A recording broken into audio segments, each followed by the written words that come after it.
আমাদের আজকে সাংবাদিকদের সঙ্গে মিলিত হওয়ার মূল উদ্দেশ্য হল, আপনারা ইতিমধ্যেই জেনেছেন বিভিন্ন সংবাদ মাধ্যমে আগামী 16ই ফেব্রুয়ারি গোটা দেশে দুটি যুক্ত বডি, একটা হল সংযুক্ত কিষাণ মোর্চা, আর হল কেন্দ্রীয় ট্রেড ইউনিয়ন এবং তার সঙ্গে বিভিন্ন কর্মচারী ব্যাংক, তার ফেডারেশনগুলো আছে। এটা 24শে আগস্ট 2023 দিল্লির তালকোটরা স্টেডিয়ামে একটি জাতীয় কনভেনশন হয়েছিল।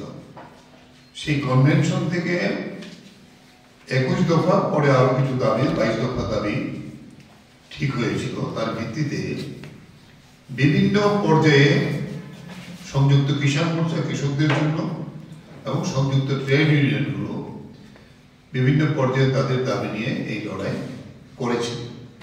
কিন্তু এখন দেখা যায় যে মোদীর সরকার শ্রমিক এবং কৃষকদের এই যে উত্থাপিত দাবিগুলো তাকে অস্বীকার করছেন, তাকে কার্যকরী করার জন্য কোনো ভূমিকা গ্রহণ করছেন না। এমনকি সংযুক্ত কিষাণ মোর্চার যে আন্দোলন হয়েছিল আপনারা জানেন, সেটা 384 দিন লাগাতার ধর্ণা হয়েছিল।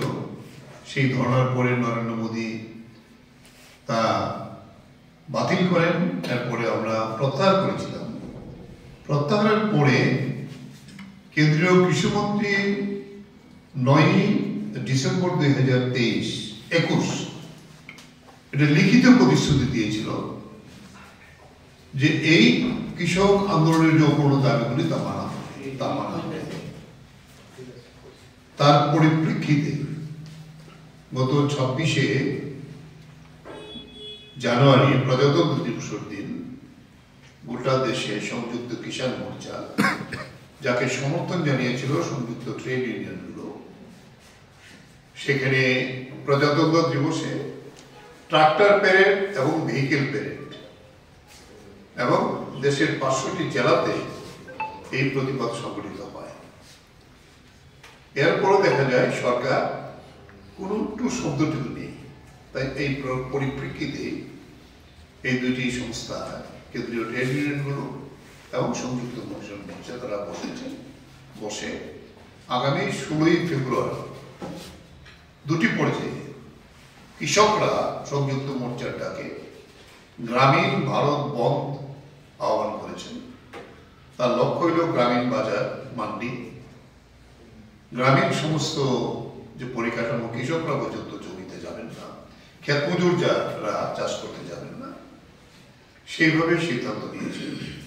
ঠিক একই দিনে সংযুক্ত ট্রেড ইউনিয়ন এবং বিভিন্ন কেন্দ্রীয় ফেডারেশনগুলো তারা আহ্বান রেখেছেন শিল্প শ্রমিক, পরিবহন শ্রমিক এবং সরকারি কর্মচারীরা তারা আলাদা বলবেন তাদের কথা, অর্থাৎ সমস্ত সরকারি প্রতিষ্ঠান বন্ধ করে মোদী সরকারের এই শ্রমিক, কৃষক, কর্মচারী, পরিবহন ক্ষেত্রে যে শ্রমিকরা আছে তার বিরুদ্ধে এই যে অঘোষিত অত্যাচার, নির্যাতন চালাচ্ছেন, তার প্রতিবাদে শ্রমিক ধর্মঘট হবে। এই দুটি আলাদাভাবে হবে, কিন্তু আমরা একসাথে ত্রিপুরাতেও যুক্তভাবে আমাদের যে সংগঠনগুলো আছে, কেন্দ্রীয় ট্রেড ইউনিয়নগুলো এবং সংযুক্ত কিষাণ মোর্চা, যে বিভিন্ন আমাদের কনস্টিটিউট বডি আমাদের রাজ্যের মধ্যে আছে, আমরা একসাথে বসেছিলাম। বসে আমরা ত্রিপুরায় কিভাবে এই কর্মসূচি প্রতিপালন করব এই বিষয়েও সিদ্ধান্ত নিয়েছি। যেহেতু সর্বভারতীয় ক্ষেত্রে আহ্বান, এখানে আলাদা করে আর আহ্বানের প্রশ্ন আসে না, আমরা কিভাবে এটা আমাদের রাজ্যে কার্যকরী করব এই সিদ্ধান্ত হয়েছে। আমরা প্রাথমিকভাবে আমরা কেন্দ্রীয়ভাবে রাজ্যে বসেছি। এখন আগামী 31শে জানুয়ারির মধ্যে আমাদের 23টা যে প্রশাসনিক সাবডিভিশন আছে, প্রত্যেক জায়গাতে আমরা যুক্তভাবে বসবো। বসে সেখানে প্রত্যেক বিভাগের মহকুমার জন্য প্রোগ্রামগুলো তারা চক আউট করবেন। আমরা কেন্দ্রীয়ভাবে সিদ্ধান্ত দিয়েছি আমাদের প্রচার অভিযান 1 ফেব্রুয়ারি থেকে 12ই ফেব্রুয়ারি পর্যন্ত লাগাতার এই আমাদের প্রচার চলবে বাজারে, হাটে, মাঠে, বিভিন্ন জায়গাতে, বিভিন্ন কারখানাতে, বিভিন্ন জায়গাতে প্রচারটা চলবে। তাতে আমরা লিফলেট বিলি করবো আলাদাভাবে, সংযুক্ত কিষাণ মোর্চা আলাদা একটা লিফলেট করবো আমরা কৃষকদের এই বিষয়গুলো নিয়ে, আর শ্রমিক সংগঠনগুলি তারা আলাদা এটা লিফলেট এবং পোস্টার আমরা করবো, যাতে আমরা ঘরে ঘরে যেতে পারি, আমরা আমাদের আবেদন নিয়ে যেতে পারি। আমরা একটা সিদ্ধান্ত নিয়েছি আগরতলায় 12 তারিখে বিকালবেলা আমরা একটি মিছিল করবো, যেটা পশ্চিম জেলার আমাদের যে কনস্টিটিউয়েন্ট বডিগুলি তারা নিয়ে, আর যার যার মুখপাবগুলি তারা আলাদা ঠিক করবেন। এই প্রচার যাতে আরো ব্যাপকভাবে সাধারণ মানুষ হয়েছে নিয়ে যেতে পারে, ত্রিপুরাও যাতে এই গ্রামীণ ভারত বন্ধ এবং শিল্প, পরিবহন এবং বিভিন্ন সেক্টরের যে বন্ধগুলো, এগুলিকে যাতে ব্যাপকভাবে কার্যকরী করা যায়, তার জন্যই আমরা আপনাদেরকে অবহিত করার জন্য আমাদের আজকের এই সাংবাদিক সম্মেলন। আমি প্রাথমিকভাবে এটা বললাম, এরপরে আমাদের আমরা চর্চা করে ডাকছি, এরকম একটা ধারণা মানুষকে দেওয়ার চেষ্টা হয়, বাধ্য করেছে। শুনছিলেন বলছিল যে আলোচনা বসতে চায় না, কথা বলতে চায় না, এক বৈমিপুর এত বড় আন্দোলন হয়েছে, শ্রমিকরা আন্দোলন করছেন, কৃষকরা আন্দোলন করছেন, সরকার তো বসতে পারতেন, কথা বলতে পারতেন, প্রতিশ্রুতি যা দিয়েছেন এগুলো অমান্য করেছে। উল্টো দিকে আমরা লক্ষ্য করছি নয়া উদারবাদী অর্থনীতিকে লাগু করার জন্য সেন্ট্রাল গভর্নমেন্ট বোধহয় তাদের কি মানে নিজেদের সম্পর্কে বোধহয় একটু মানসিক দুর্বলতা তৈরি হয়েছে, সরকারটা আবার আসবে কিনা একটা মানসিক দুর্বলতা তৈরি হয়েছে। এই কারণেই একটু ব্যাপকভাবে গত কিছুদিন ধরে যা খুশি তা করতে শুরু করেছে, সব কিছু বিক্রি করে দাও এবং কিচ্ছু রাখবে না, এই জায়গাতে চলে যাচ্ছে। যেমন একটা লুটের বাহিনী দেশ যখন ছেড়ে চলে যায়, যেমন লুটপাট করে না যাচ্ছে করে একটা স্টাইল ধরেছে আমার দেশের কেন্দ্রীয় সরকার। এবং তিনি ওনাকে নিজেকে সেলফ ডিক্লারেশন করেছেন রূপকার, অ্যাসিড রূপকার, নানা ধরনের ব্যাখ্যা তিনি দিচ্ছেন। কিন্তু ওনাকে আমরা প্রশ্ন করছি, 80 কোটি লোক এখন পর্যন্ত তার রোজগার নেই, খাদ্য সংগ্রহ করতে পারে না, এর জবাব কি দেবেন? এটা আমার বক্তব্য না, কিন্তু সমীক্ষা রিপোর্ট। এটা যে এমন না যে CI2 করে বা কৃষক সভা করে বলে দিয়ে এসে উঠছে, তা না, কিন্তু জবাব দিই। এই নিয়ে নতুন ভারত, এই নিয়ে উন্নত ভারতের চেহারা, 80 কোটি লোক, কেউ আদা পেটা খেয়ে কেউ খেতে পারে না, তাকে গিয়ে সারা রাত্র ঘুমানোর কোনো স্কোপ থাকে না, কোথেকে ঘুম আসবে যদি খাওয়া না থাকে? এই পরিস্থিতি দেশে এখন নিয়ে গেছে। এবং গ্লোবাল হাঙ্গার ইন্ডেক্স যেটা, এটা তো আরো পরিষ্কার, 125টা দেশে যদি সমীক্ষা করে ভারতবর্ষের স্থান 111তম। লজ্জা থাকে? লজ্জা আছে কি? দেশের প্রধানমন্ত্রী কি করে বলছে যে একটা উন্নত ভারত তৈরি করেছেন এবং নানা ধরনের ব্যাখ্যা দিচ্ছেন, অর্থনৈতিক ক্ষেত্রে পৃথিবীর 3য় স্থানে চলে আসবেন, কৃষি ভিত্তিক 3য় স্থানের কথা বলছেন। যে দেশে 80 কোটি মানুষ খেতে পায় না, আধা পেটে খায়, সেই মানুষগুলোর রোজগারহীন, সেই দেশের মানুষের জন্য তিনি ব্যাখ্যা দিচ্ছেন যে একটা উন্নত ভারত তিনি তৈরি করছেন। এই নিয়ে উন্নত ভারতের চেহারা। এবং দারিদ্রতা বাড়ছে, আমরা লক্ষ্য করছি।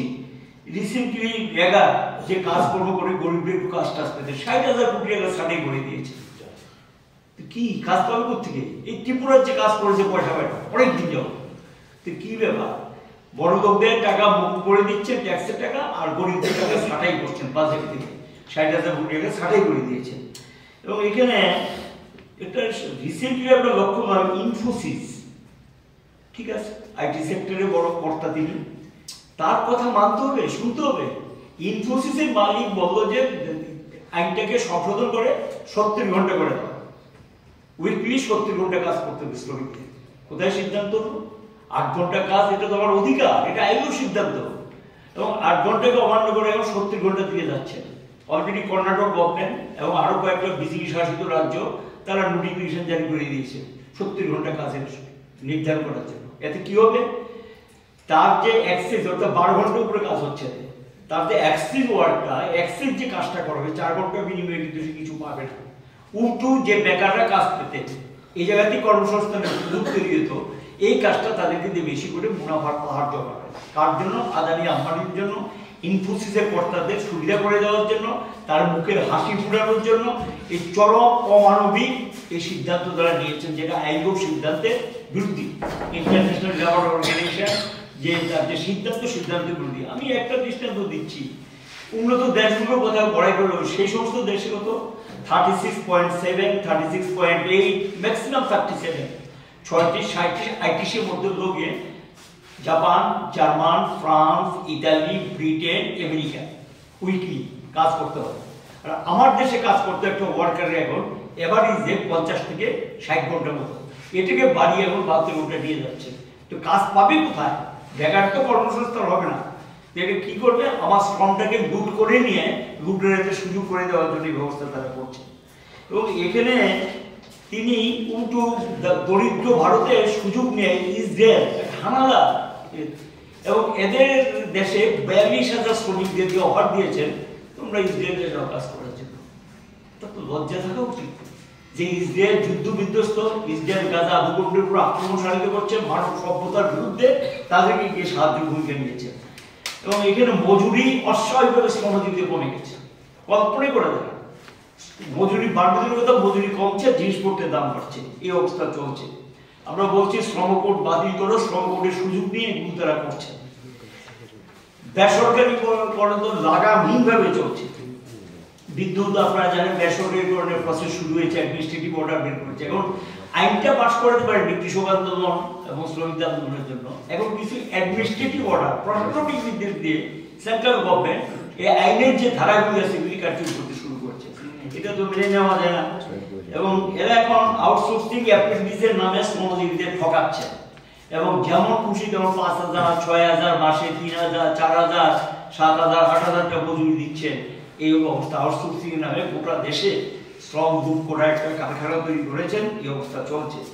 এই পরিস্থিতির মধ্যে হিট অ্যান্ড রান আপনারা জানেন এটাকে কেন্দ্র করে ট্রান্সপোর্টের যে অর্গানাইজেশন সারা ভারতবর্ষে টিমের মালিক সংগঠন তারা একসঙ্গে বসেছে, দিল্লিতে আলোচনা করেছে, মিটিং হয়েছে। সমস্ত ট্রেড ইউনিয়নগুলো একটা মঞ্চে এসে তারা সেপারেটলি এই হিট অ্যান্ড রানের বিরুদ্ধে যে আইনটা তারা পাশ করিয়েছেন এটার বিরুদ্ধে দেশব্যাপী 16 তারিখ আলাদা ধর্মঘট ডেকেছেন। এটার নাম দিয়েছেন পরিবহন ধর্মঘট। এটা কিন্তু মালিক এবং শ্রমিক সব একাকার হয়ে গেছে। তারা একাকার হয়ে গেছে, আক্রান্ত সবাই। তার গাড়ি ব্যবসা গুটিয়ে নিতে হবে, গাড়ি ব্যবসা করতে পারবে না, এই অবস্থা তৈরি করেছে। কাজে এই যে মানুষের বিরুদ্ধে যে যুদ্ধ ঘোষণা, এটার বিরুদ্ধে মানুষও সেখানে যখন দেওয়া হয় পিঠ থেকে যায় তখন আর কোনো রাস্তা এখানে আন্দোলনে তাকে নামতে হবে।